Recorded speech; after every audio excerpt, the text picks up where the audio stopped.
Erin, welcome to the studio. Thanks. Thank you for coming by. Oh, it's my pleasure. So, Mind in the Making and training the trainers, bringing the Mind in the Making program to the world. What does that mean? What does that look like? How does it work?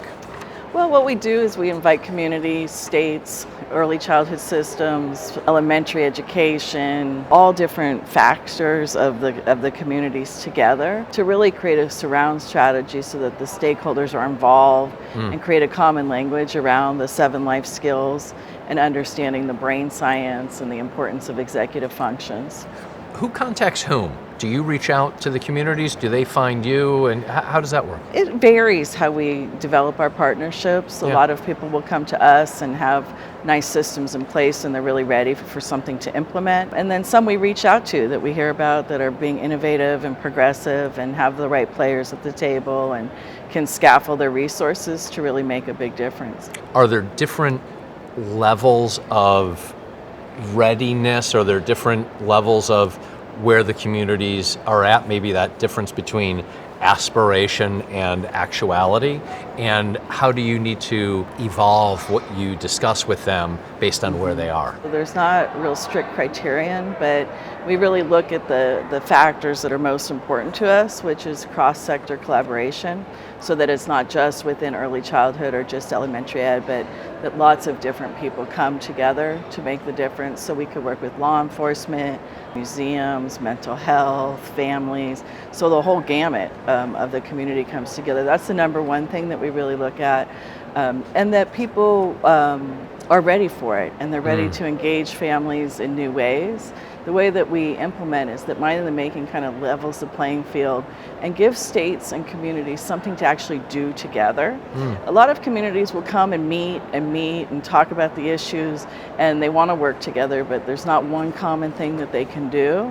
And Mind in the Making creates that platform. Creates that platform. Sounds like also creates that centering event almost, or mission. Is it part of the mission, or is it maybe an ancillary benefit that you help bring communities together? I think it's a really essential part of our work, is that we really need to do away with the silos in the education system and the divide between professionals and families, and bring professionals and families together on a learning journey. So 1, they understand the brain science, 2, they build trust, and 3, they can collaborate with common goals for themselves as adults. It's really starts with the adult first, and then how do we help our children?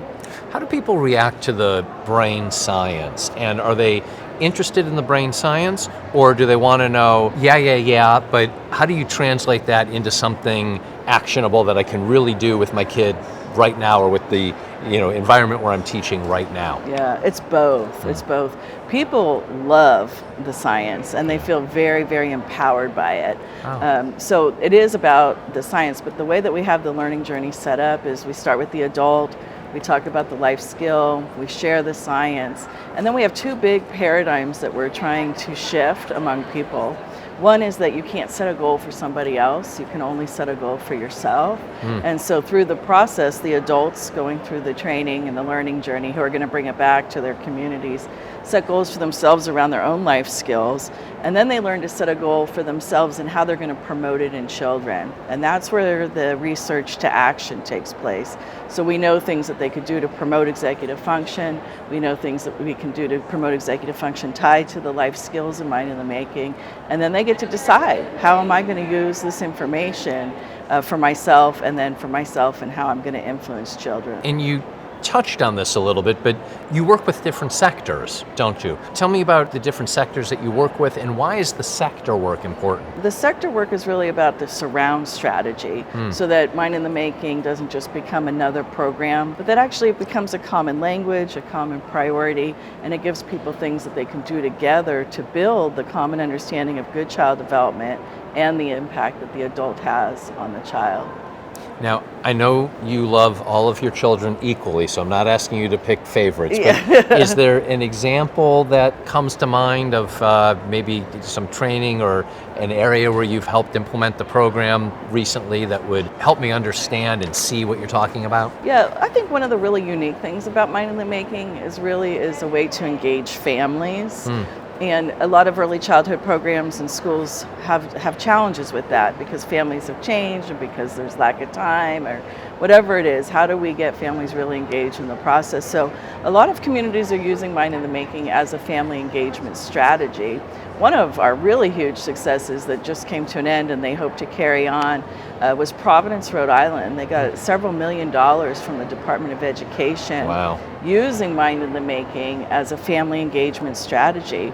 So all the children that were entering this public school system, their families were invited to go to Mind in the Making. And some of the preliminary findings are that the families were way more engaged with the school after attending. You're transforming communities. Yes, and people's lives. I mean, the stories that I get to hear being the trainer of the trainers is that they really feel transformed by the experience because they're setting goals, they're taking time to think about themselves, they're understanding the science, and they have something that they could do when they leave, something tangible that's directed by themselves, not told to them to do. Good for you, good for them as well. And thank you. Thank you for coming by the studio. Yeah, great. Thank you.